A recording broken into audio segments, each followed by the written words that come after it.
নতুন প্রজন্মের দূরপাল্লার ক্ষেপণাস্ত্র এখনও যুদ্ধক্ষেত্রে নামায়নি ইরান, অথচ এর মধ্যেই প্রায় ধসে পড়েছে ইসরায়েলের আকাশ প্রতিরক্ষা ব্যবস্থা। তেহরানের পাঠানো মিসাইলে ধরাশায়ী হচ্ছে আয়রন ডোম, থার্ড ডেভিড স্লিংয়ের মতো আধুনিক প্রযুক্তি। কখনো দিন কখনো রাত কোনো নির্দিষ্ট ছক ছাড়াই দফায় দফায় হামলা চালাচ্ছে ইরানি সামরিক বাহিনী। বিশ্লেষকেরা বলছেন, কেবলমাত্র প্রথম স্তরের প্রতিশোধের আভাস দিয়েছে ইরান। তাদের পরবর্তী প্রতিরোধ হবে আরও ধ্বংসাত্মক। চলমান সংঘাতে যুদ্ধরত দুই দেশই হচ্ছে নানামুখী ক্ষতির শিকার। এমন বাস্তবতায় প্রশ্ন উঠেছে, এই লড়াই কতদিন চালিয়ে যেতে পারবে ইরান ইসরায়েল?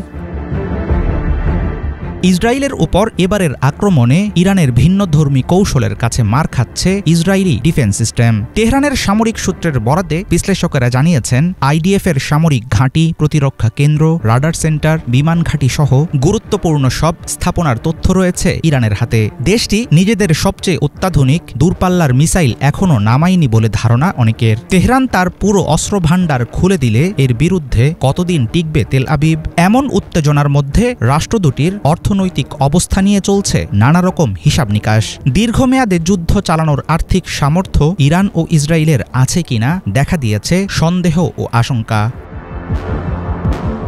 2023 সালের অক্টোবর থেকে গাজায় আগ্রাসন চালানোর জেরে চরম আর্থিক চাপের মধ্যে আছে ইসরায়েল। দেশটির বাণিজ্যিক পত্রিকা ক্যালক্যালিস্ট জানিয়েছে, 2024 সালের মধ্যে শুধু গাজা যুদ্ধেই ইসরায়েলের খরচ দাঁড়িয়েছে প্রায় 6,705 কোটি মার্কিন ডলার। ইরানের সঙ্গে সংঘাত শুরু হওয়ায় লাফিয়ে বাড়ছে নেতানিয়াহু সরকারের ব্যয়। যুদ্ধের বাইরেও ধস নেমেছে ইসরায়েলি অর্থনীতির অন্যান্য খাতে। 2024 সালে নানা সংকটে দেশটিতে বন্ধ হয়ে গেছে প্রায় 60,000 ব্যবসা প্রতিষ্ঠান। আন্তর্জাতিক রেটিং সংস্থা S&P গ্লোবাল রেটিংস হুঁশিয়ারি দিয়েছে, ইসরায়েলের ক্রেডিট রেটিং এ থেকে নামিয়ে A- করে দেয়া হতে পারে। এর ফলে আন্তর্জাতিক বাজার থেকে ঋণ নিতে গেলে ইসরায়েলকে দিতে হবে আগের চাইতে বেশি সুদ।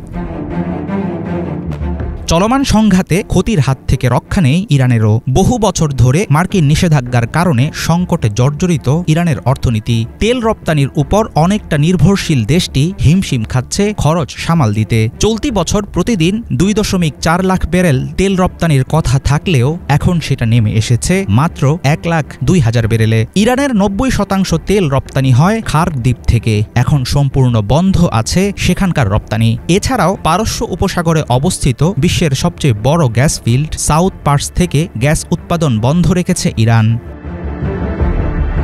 ইসলামী বিপ্লবের পর থেকে একের পর এক নিষেধাজ্ঞার মধ্যে আছে ইরান। 2015 সালে পারমাণবিক চুক্তির মাধ্যমে মার্কিন নিষেধাজ্ঞা থেকে সাময়িক ছাড় পায় তেহরান। 2018 সালে আবারও জোরালো হয় নিষেধাজ্ঞা। আর্থিক সংকট, বেকারত্ব, আন্তর্জাতিক বড় বিনিয়োগের অভাব, সব মিলিয়ে লম্বা সময় যুদ্ধের ভার বহন করতে পারবে না ইরানের অর্থনীতি। একইভাবে ইসরায়েলও হারাবে তাদের আর্থিক সক্ষমতা। চিরশত্রু তেহরান তেল আবিবের সংঘাত দীর্ঘমেয়াদী যুদ্ধে রূপ নিলে শেষ পর্যন্ত পঙ্গু হয়ে যাবে দুই দেশের অর্থনীতি। এর ফলে ভিন্ন মাত্রার বিপদে পড়বে গোটা অঞ্চল।